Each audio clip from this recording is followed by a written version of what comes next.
Assalamu alaikum. How are you, beta? I think you are fine. कैसे हैं आप?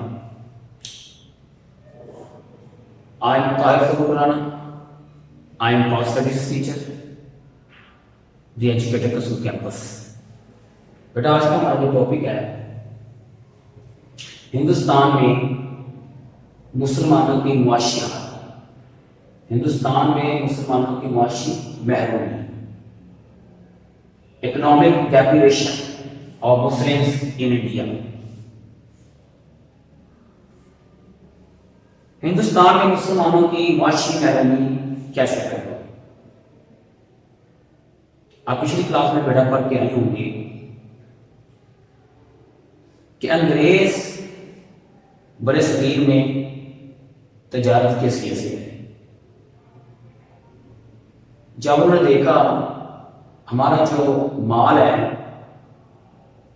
हमारी जो अशिया अजनास हैं, वो बड़े सगीर में कैसे हमें बेचनी है, कैसे हमें बेचनी है।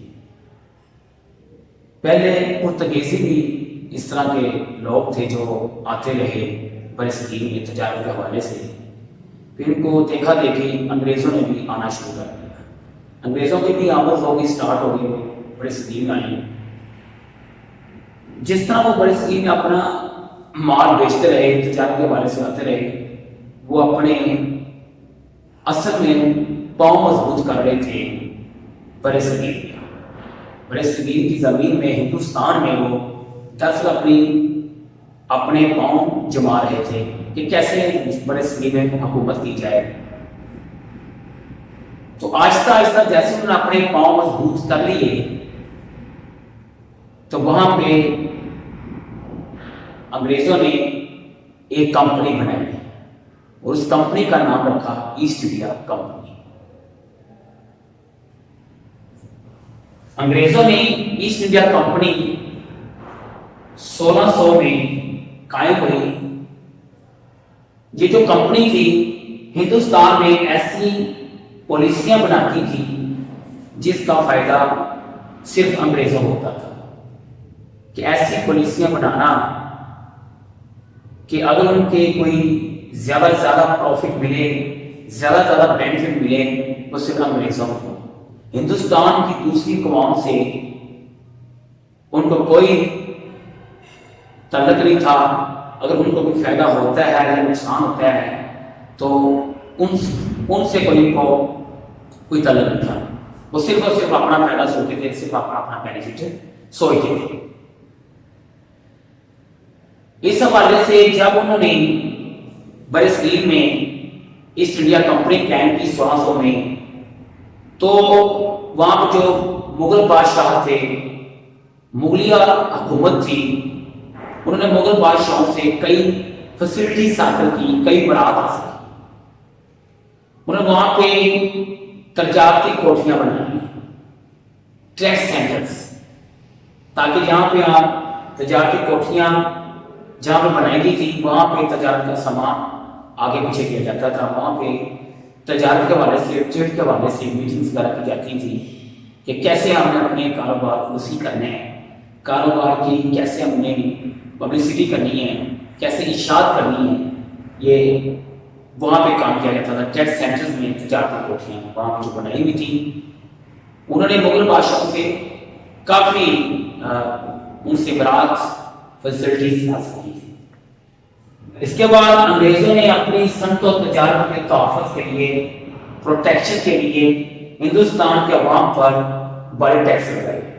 जब उन्होंने देखा कि हमने अपनी सनत और तजारत को कैसे आगे लेकर जाना है, तो उन्होंने क्या किया, जो हिंदुस्तान की कौम थी, हिंदुस्तान की आवाम थी, उन पर टैक्स लगाने शुरू कर, उन पर महसूल लगाए, ताकि ज्यादा से ज्यादा टैक्स हासिल करके पैसा जमा किया जा सके और ज्यादा से ज्यादा वो पैसा वो अपने कंट्री ब्रिटिश बरतानिया में भेजा सके। इसके बाद अंग्रेजों ने मुसलमानों के तमाम मुल्कों से हटा दिया जिनके बावजदाद के दौर से, उनके बावजदाद के दौर से जो उनके पास ओहदे आ रहे थे, पोस्ट आ रही थी, उनको छीन लिया, उनको जुल्म करना शुरू कर दिए। ईस्ट इंडिया कंपनी जब 1600 बनी, उसके बाद जब 1857 की जब उन्होंने अपने कदम जमा लिए, बरतानिया भी वहां पे आ गया, उन्होंने ईस्ट इंडिया कंपनी से मिला और मुगलिया खानदानी हुकूमत थी, इस्लामिक हुकूमत थी। आखिरी मुगल बादशाह बहादुर शाह जफर काफी कमजोर साबित हुआ, उन्होंने उसके साथ जंग लड़ाई की, लेकिन आखिरकार वो जंग हार गया।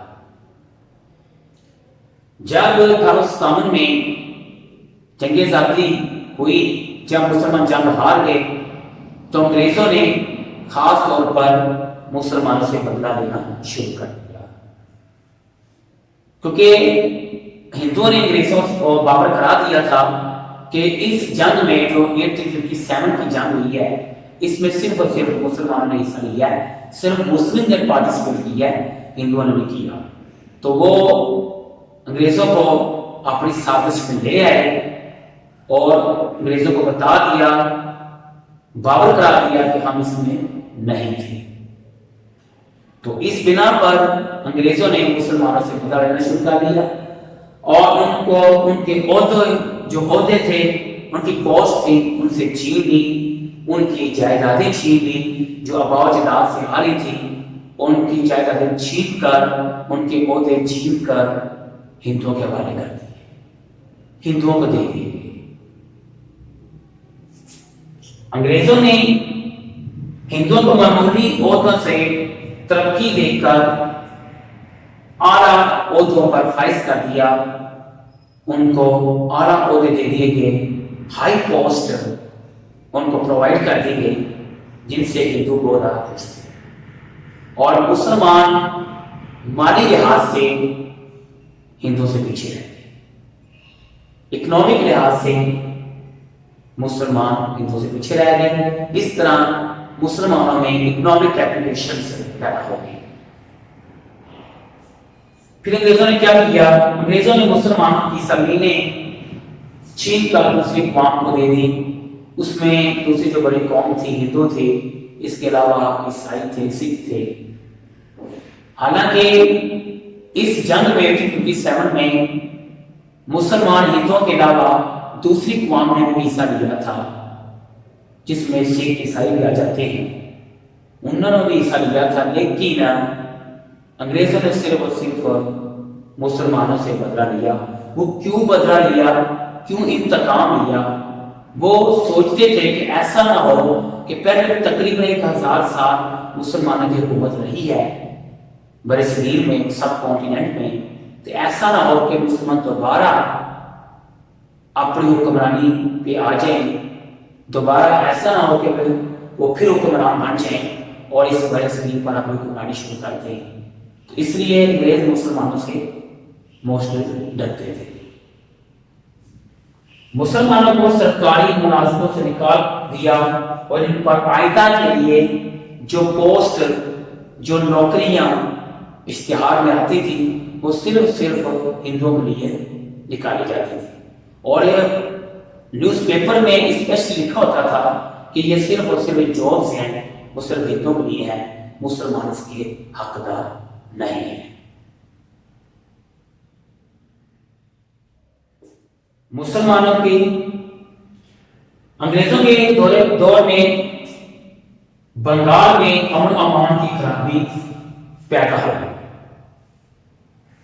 जब अंग्रेज सिर्फ और सिर्फ हिंदुओं के बारे में सोचते थे, किसी कौम के बारे में सोचते थे, मुसलमान के राइट्स प्रोवाइड नहीं करते थे, तो वहां पे जो बंगाल में ज्यादा जो मेजोरिटी थी वो मुसलमानों की थी, इसलिए वहां पे अमन अमान की खराबी पैदा हो गई। वहां पे मोस्टली कत्ल और घात पैदा हो गई। जो हालात थे, जो सर्कमस्टांसेस थे, उसकी कंडीशन बहुत बुरी हुई थी। बरसगीर में जो एग्रीकल्चर का सिस्टम था, ज़राअत का सिस्टम था, वो भी काफी ज्यादा मुतासर हुआ था।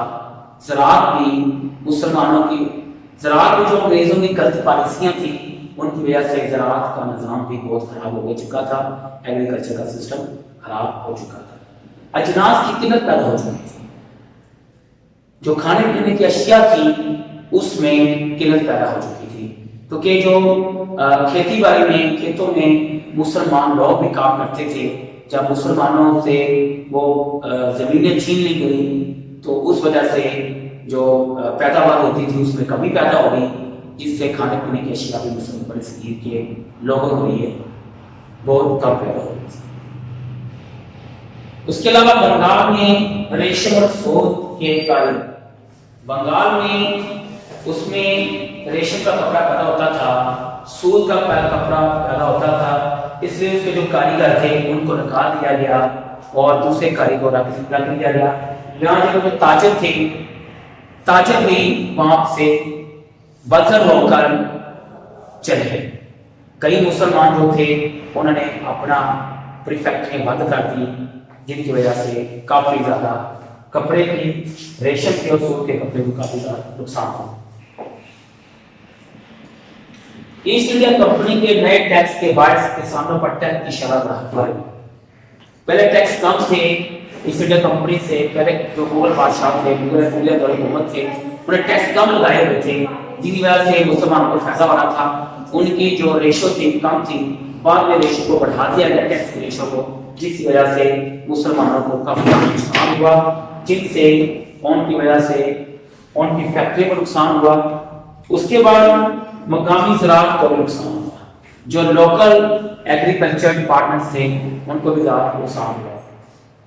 जगह जगह उन्होंने टैक्स लगा दिए, जो पहले उनको जो बेनिफिट होता था, प्रॉफिट होता था, बहुत ज़्यादा होता था, जगह जगह टैक्स लगाने पर उनको बहुत ज़्यादा मुसलमानों को नुकसान हो रहा था, जिनकी वजह से हिंदुस्तान में मुसलमानों को काफ़ी ज़्यादा माशी भी पैदा होगी, इकोनॉमिक एक्टिवेशन पैदा होगी। मैं उम्मीद करता हूँ बेटा आज का लेक्चर समझ आया होगा। फिर इसमें कोई पॉइंट्स रह गए हों आपकी नज़र में तो हमें कमेंट्स करें, व्हाट्सएप में कमेंट्स करें या हमें शेयर करें। थैंक यू वेरी मच, शुक्रिया, अल्लाह हाफ़िज़।